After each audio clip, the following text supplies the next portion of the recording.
What's up, everybody? Hope y'all doing great. I hope y'all doing awesome. Anyway, we're gonna more or less talk about different ways to invest in real estate. And there's quite a few things, and you got to figure out which is gonna be best for you.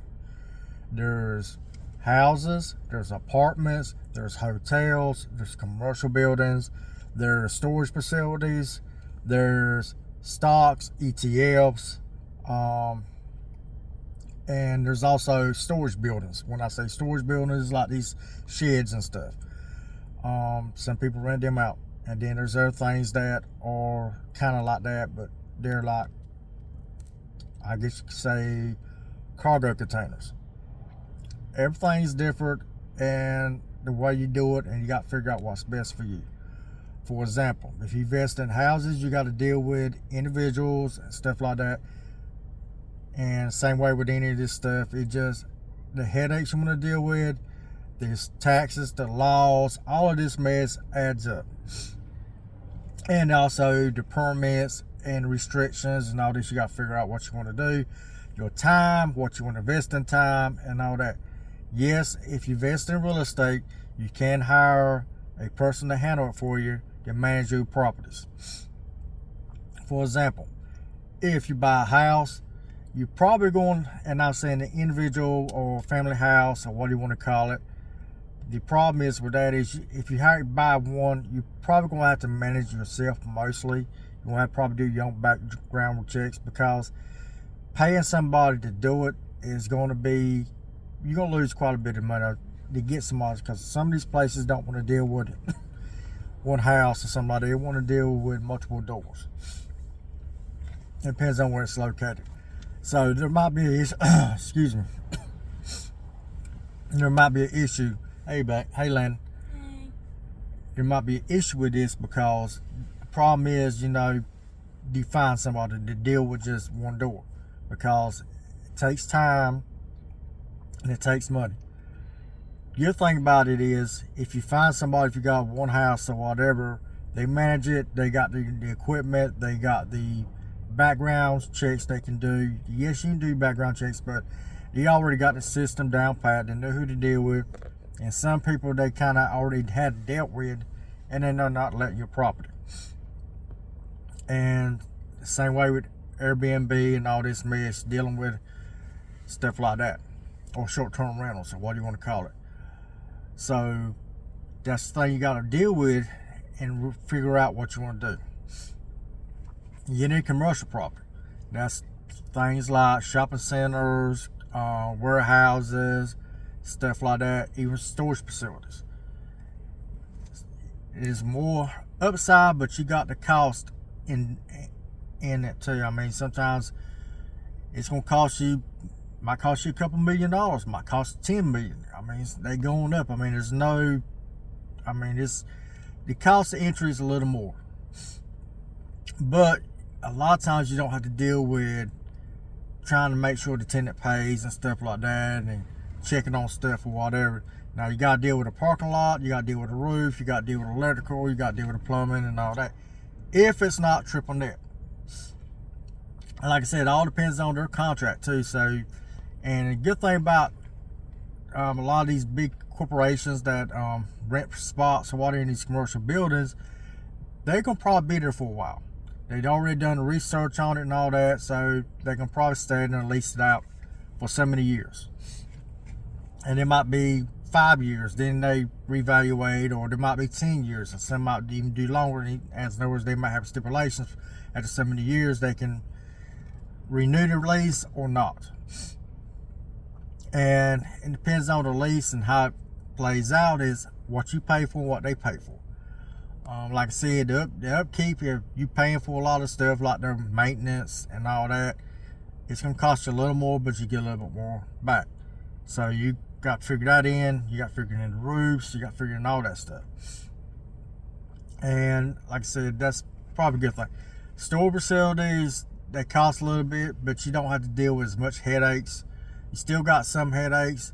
And if they don't pay their mess, a lot of times you could put a mess up for auction and go send them letters and all that. Depends on your state and all that, how they play the game, rules and whatever. And when we had that thing going on, say back when that everybody was getting not everybody, but how I want to put it, that I guess virus. How do you put this? When the virus is going on, to get people out of property was kind of hard, because I mean you couldn't get them out. Then if you want to serve them a notice to leave or whatever, the problem was or whatever, the courts were down, or then the courts were backed up. So then you had to deal with all that. So I know some people, it took a year and a half to 2 years to get people out. You still paying on it. And once they found out they didn't have to pay, or they could put it off and they couldn't get kicked out because of that virus, yeah, I mean it took them a while to get them out, because when you set when they set a date, then you get we had to postpone it, because now your new date is 3 months then your next date is 2 months, then your next date, I mean it's got continued because of that. With storage facilities, a lot of times it's not a need or necessary, so pretty much that it falls in that category. A lot of places, like I said, it depends on where you're located. Commercial real estate, I've heard people had problems with that because they had lawyers involved and all that, and they said they couldn't pay and they had to postpone it and whatever. And some people just left, and then some people just whatever. And when ones that did leave, well, I mean, nobody was renting spot no more, because I mean nobody can go nowhere. And when they could, they still was hard to get anybody to move in the spot where they left or close down because of the virus. So you had that problem, and that hurt a lot of people, because you still had that monthly note coming in every month if you borrowed money on it or whatever. Sheds and cargo containers. Usually you can drop them off, they rent them for so long, and then you can pick them up.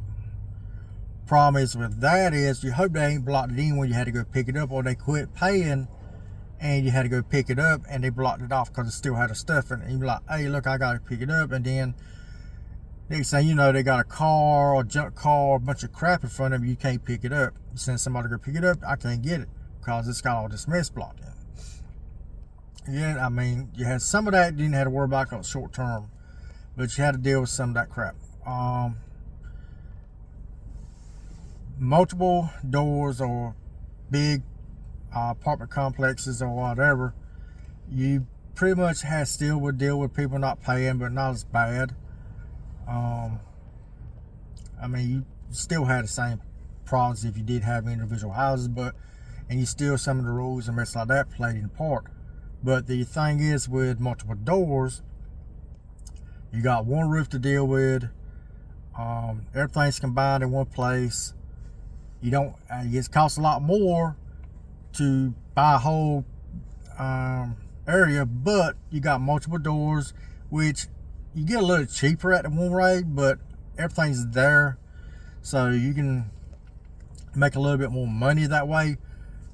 And the problem is the entry. As nowhere, you got to have so much put down, and like I said, it could be 2 million or what? It could be 2 million, 5 million, location. That's where it's most. You got to figure out where the location is.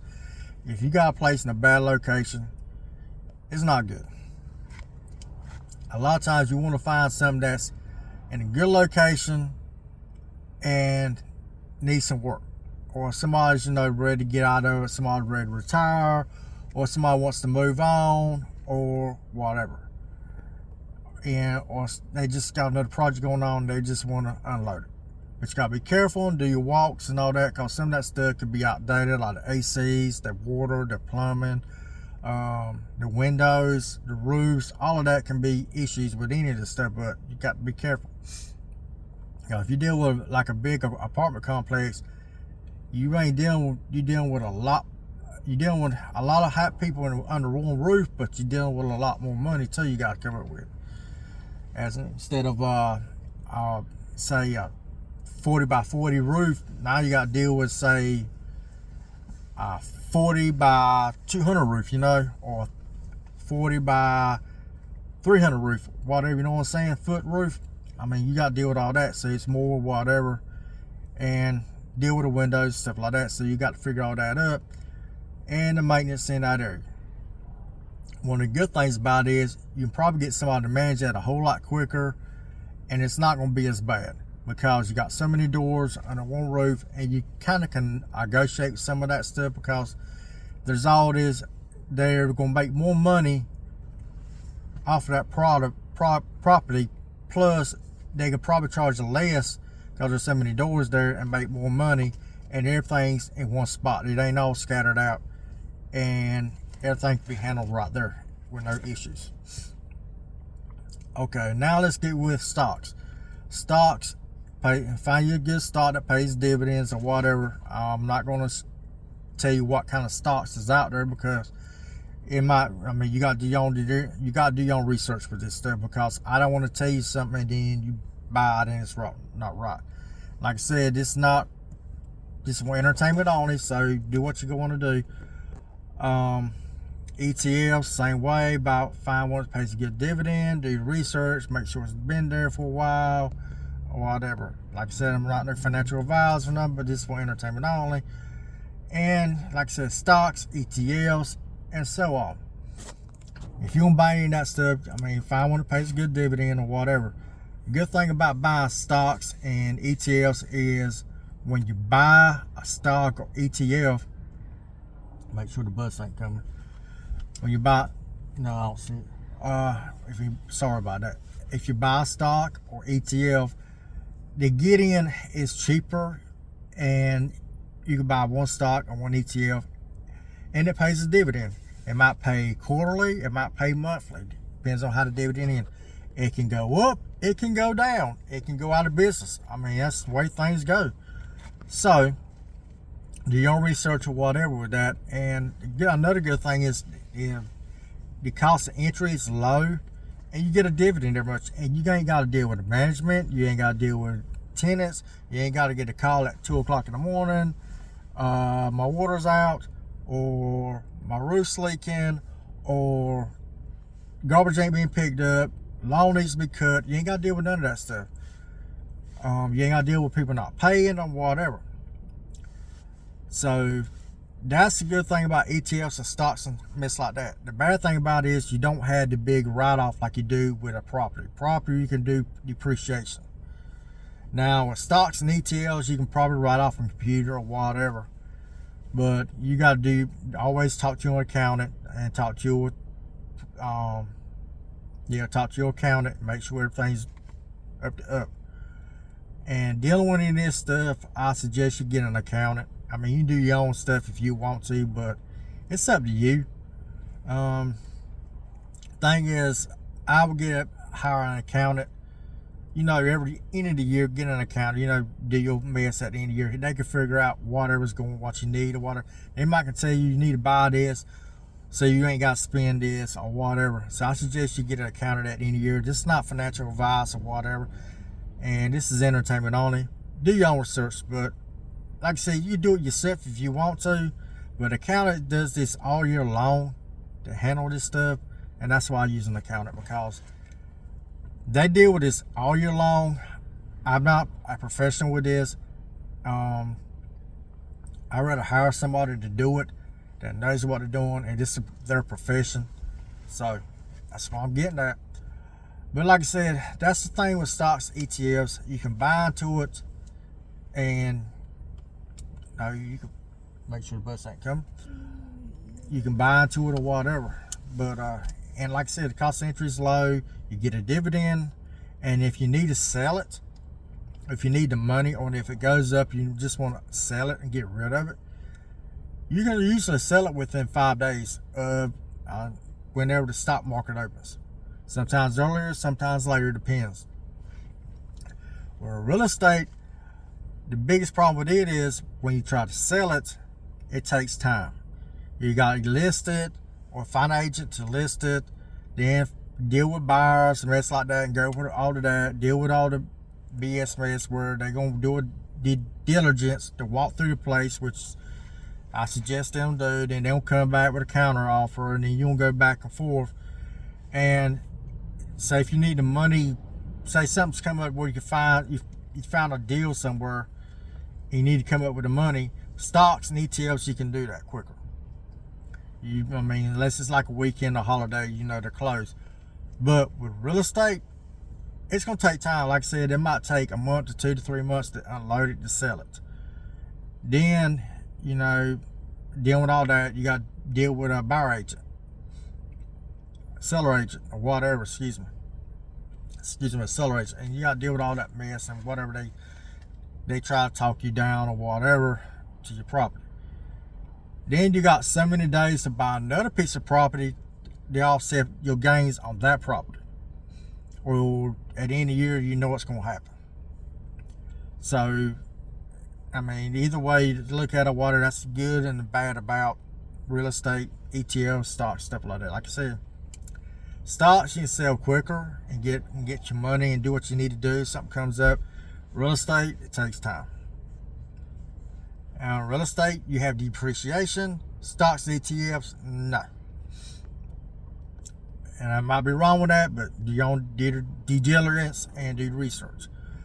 But hopefully this will help you out, and hopefully you do good with this. And like I said, do your own research. Every state, every government's different. Law, all that stuff is different. Restrictions or whatever. So do your own due diligence, do your own research, and hopefully this helped you out. All right, see y'all later. All right, bye-bye.